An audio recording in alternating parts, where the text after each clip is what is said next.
Биздин көрсөтүүбүз кыргыз спортунун асманында өзгөчө жанган жылдыз, кыргыз спортунун чебери, грек-рим күрөшү боюнча 20-кылымдын мыкты балбаны, даңк медалинин ээси Раатбек Санатбаевдин жаркын элесине арналган. Жарык дүйнөгө жаркырап бир келип, өзүнүн кайталангыс асылдыгы, бийик адамгерчилиги, ачык маңдайы Раатбекти көргөн ар бир адамдын көз алдынан кетпей чыгар.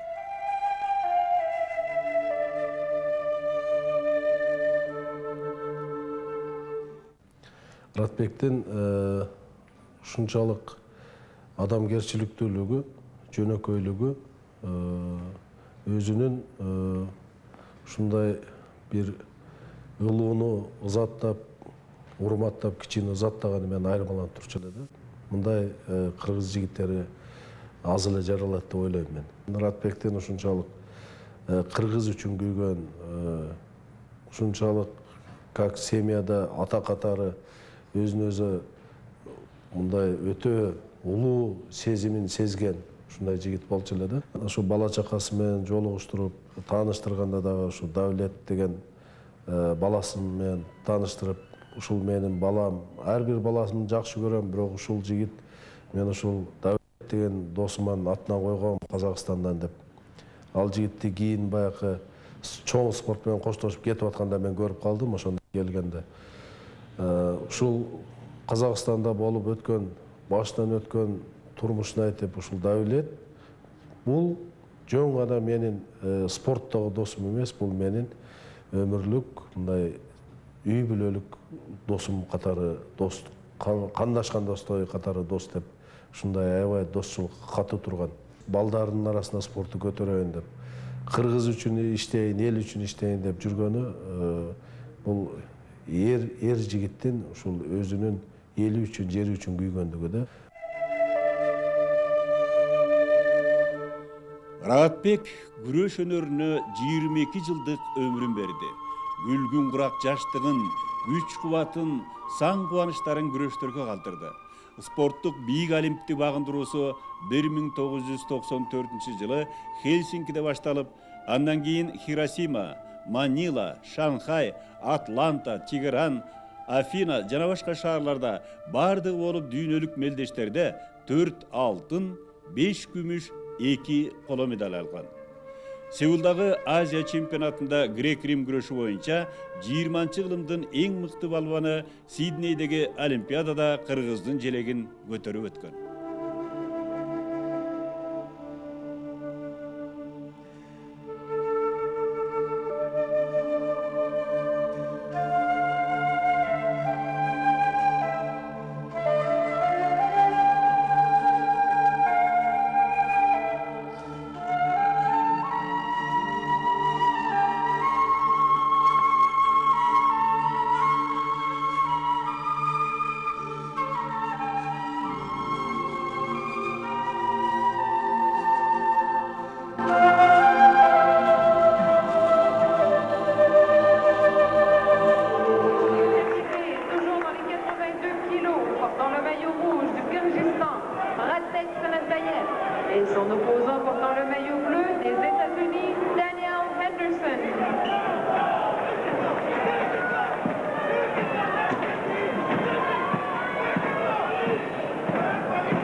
Ыратбек кыргыздын туусун көтөргөн, кыргыздын туусун желбиреткен.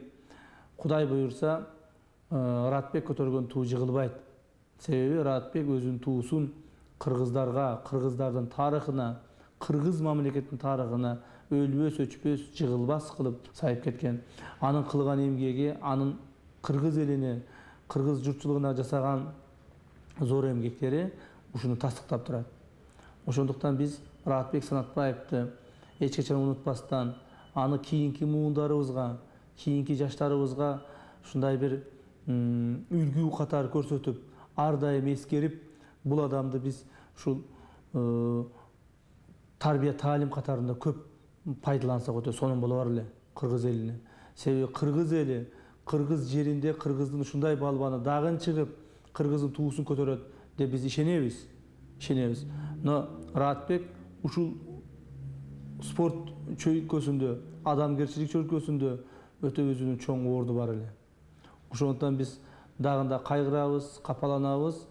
Но Ыратбекти ойлоймун, кыргыз эли, кыргыз журту эч качан унутпайт го деген үмүттөмүн. Ушу кыргыз элине кылсам деп, кыргыз элине иштесем деген ак ниеттүүлүгү бул бизге өтө үлгү да, өтө чоң үлгү.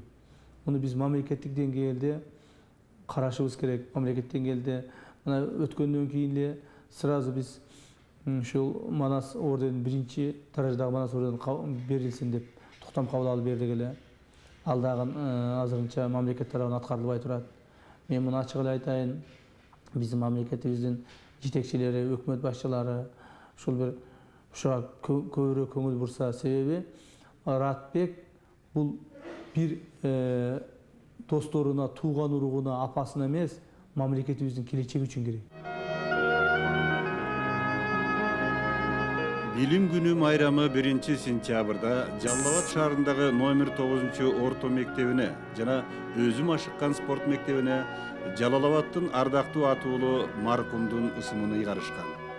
Бул салтанатка Ыратбек Санатбаевдин устаттары, эл депутаттары, областтын губернатору, шаардын администрация башчысы жана мугалимдер жамааты, дос туугандары катышты.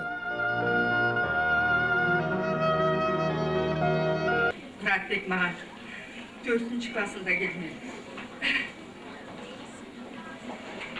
Пендечилик деген ушунда экен.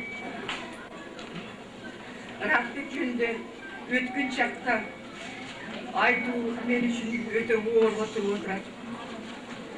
Ар бир педагог өзү окуткан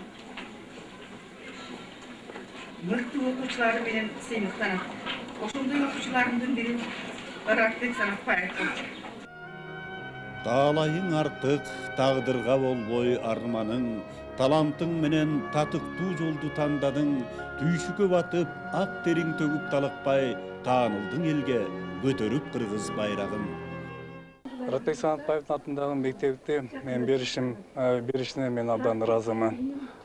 Бул губернаторго Искендер Рысбековичке, төрагага, досторуна, классташтарына, жана мугалимдерине, эми эмне каларым окуучуларга дүйнөнү дүңгөрөтүп, Ыратбектен да күчтүү чыксын.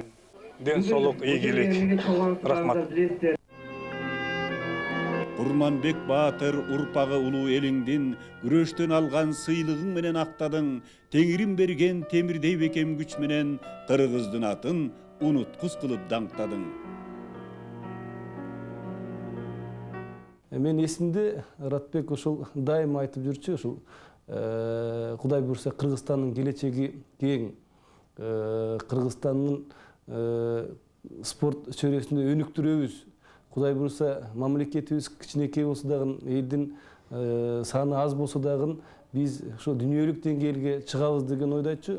Спорт үчүн өтө көп аракеттерди жасады.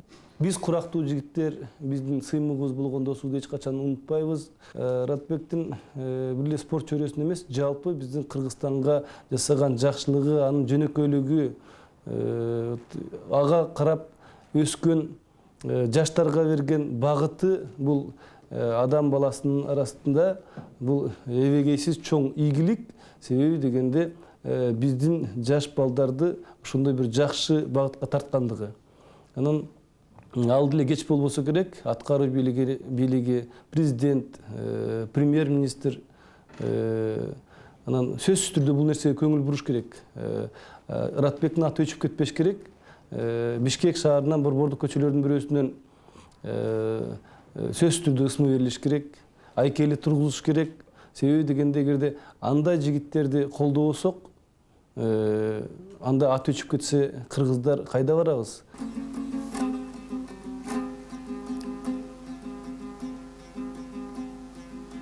Асылды ажал сурап көп, аз жашайт деген ыраске, житкен ок менен бир кетти, жигиттин гүлү Ыратбек. Жүрөкөң аты жатталат, 100 жылдар бою даңкталат, кыргыздын туусун көтөргөн Кыралы деген ат калат.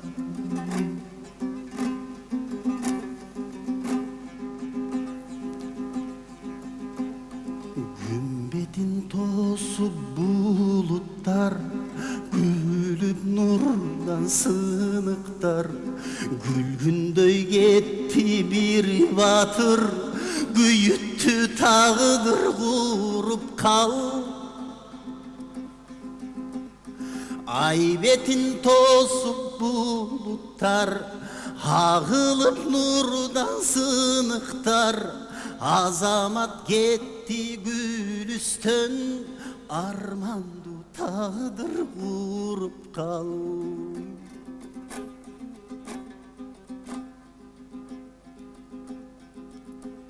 Акшум кар октон куланып, ала тоо башы мунарып, Акшум кар орду бош калды, ажалды өлүм шумалып.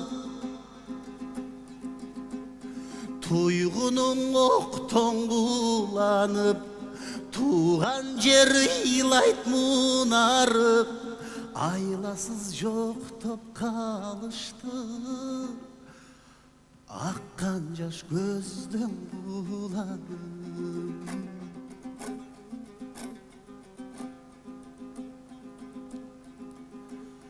Кайкып бир учкан каркыра, кайрылбай теми артына, жетинин бири болсо да, жете албай койдук баркыңа. Арнамыз үчүн күрөшкөн, Акшум кар ушту түлөктөн, эскерип калдык эми биз, элесин көрүп сүрөттөн. Эскерип калдык эми биз, элесин көрүп сүрөттөн.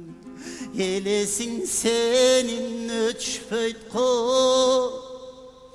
Ыратбек досум жүрөктөн.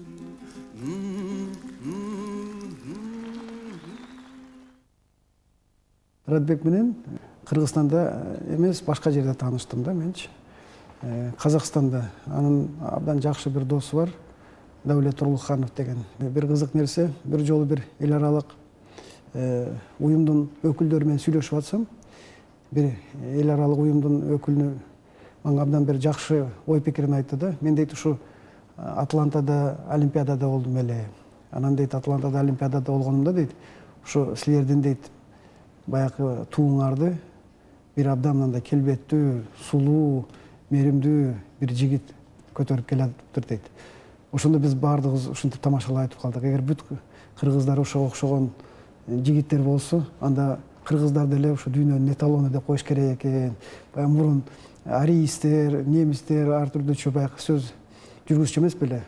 Дүйнөнүн эталону ким болуш керек депчи. Ошондой сөзгө чейин барышкан экен да. Себеби баягы анын өзүнүн баягы мээримдүүлүгү, аны тааныган кишилер да өзүнө тартып турчу экен. Баягы келбеттүүлүгү, баардыгы баягы өзүнүн сулуулугу да суктандырчу экен да башкалардычы. Ушундай инсан болгон. Ал мындай саясатка дагы кызыкчу эмес.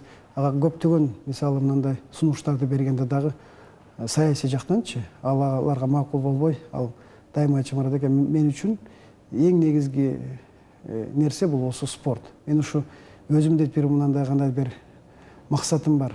Ушу кыргыздын дейт жаш балдарын дейт өзүм кичине мына машыктырып, же болбосо ошолорго машыктырууга бир шарт түзүп берсем, эгерде кандай бир бизнестен же башка жактан дагы мүмкүнчүлүк пайда болсо, кичине бир нерсе тапсам, мен сөзсүз ушул багытта иштеп, ушул багытты өркүндөтөм деген өзүнүн ой пикирин дайыма айтчу да.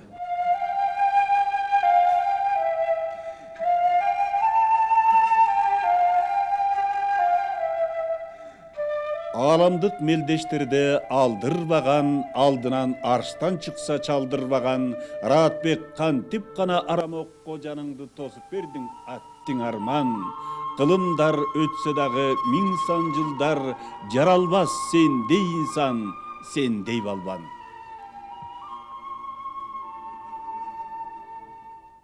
Раатбек Санатбаев бул бир үй менен уулу эмес, бүтүндөй бир улуттун уулу болуп калган. Кечеге Катарда болгон Олимпиадада ар бириңиздер, мен жеке өзүм ошол жакта Раатбекти көргүбүз келди. Бир кемтигибиз кемип турду, бир тарабыбыз бөксө болуп турду.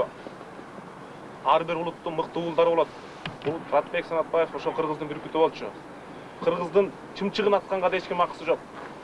Кыргыздын чымынын атканга да эч ким акысы жок. Бирок кыргыздын бүркүтүн атып кетти. Ар кимибиз өзүбүздү күнөөлүү сезип калдык.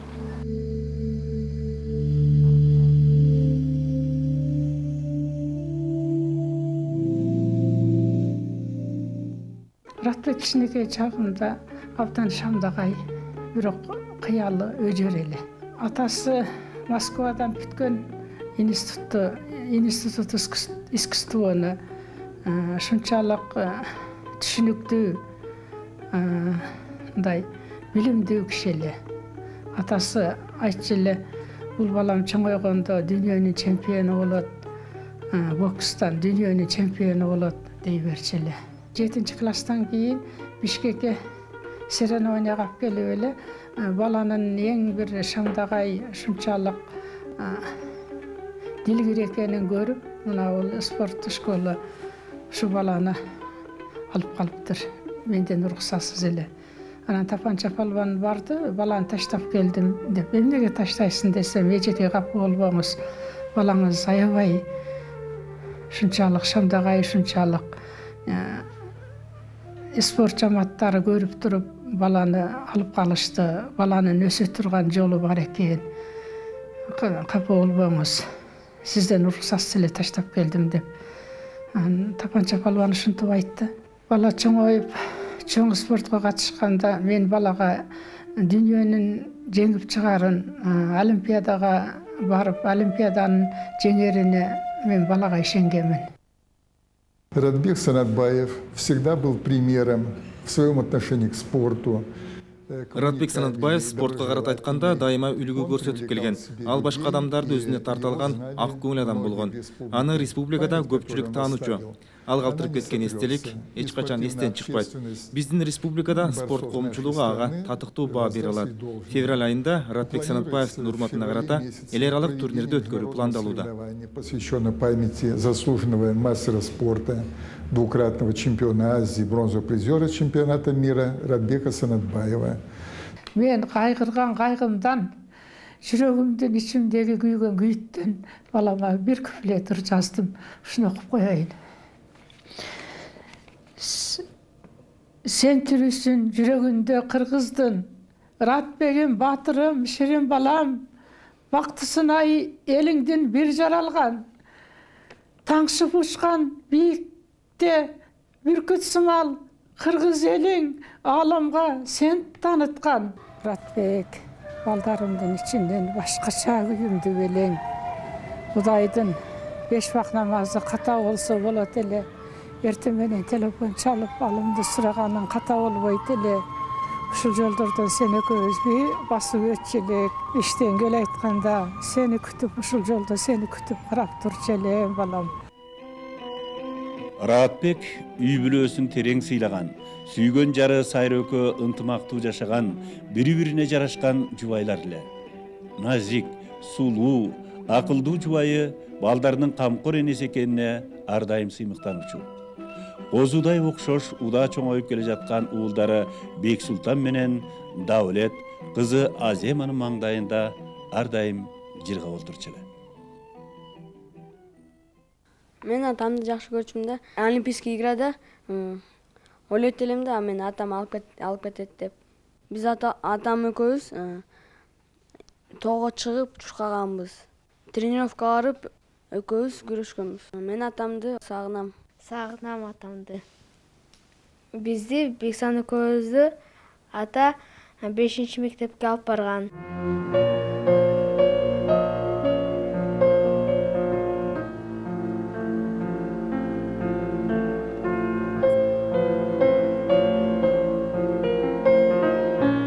Кайдан табам жаркыраган өзүңдү, кайдан издейм чолпон жанган көзүңдү.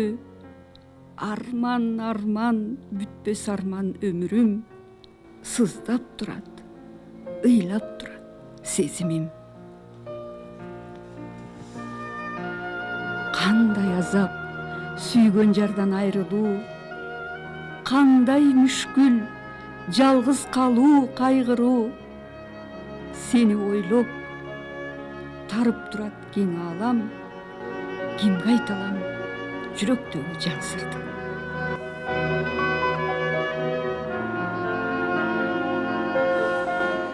Бул дүйнөдөн өтүп кеткен мен өзүмдүн досум Ратбек Санатбаевдин элесине арналат.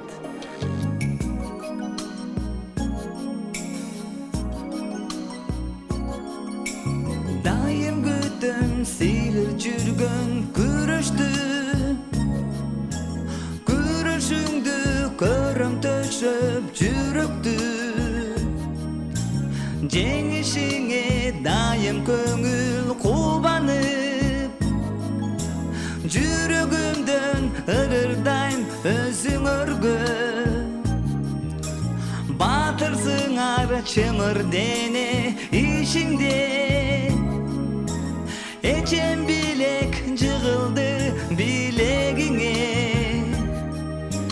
Жүз көрүшүп сырдаштык пикир алып, кубанам жөнөкөй мүнөзүңөргө.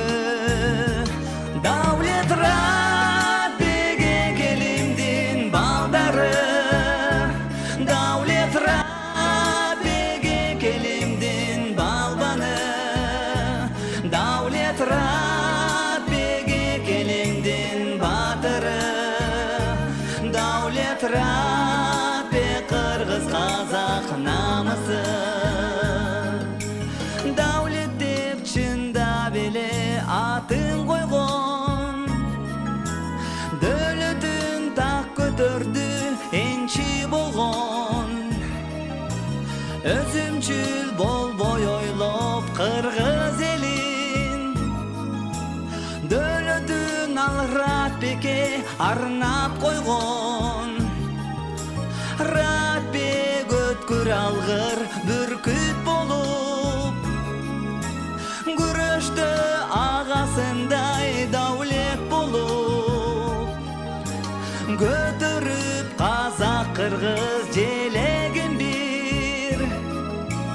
Балбандар күч сынашат намыс коргоп, Даулет Ратбек экелимдин балдары, Даулет Ратбек экелимдин балбаны, Даулет Ратбек экелимдин батыры, Даулет Ратбек кыргыз казак намысы.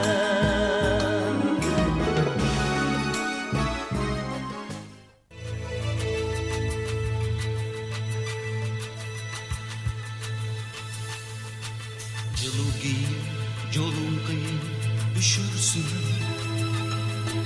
кышта катуу борон улуп кар урулуп, сууңду өз мойнума алайын, жол карайын токтой турчу атажу, жол карайын токтой турчу атажу. Жазда башка жел тибесин,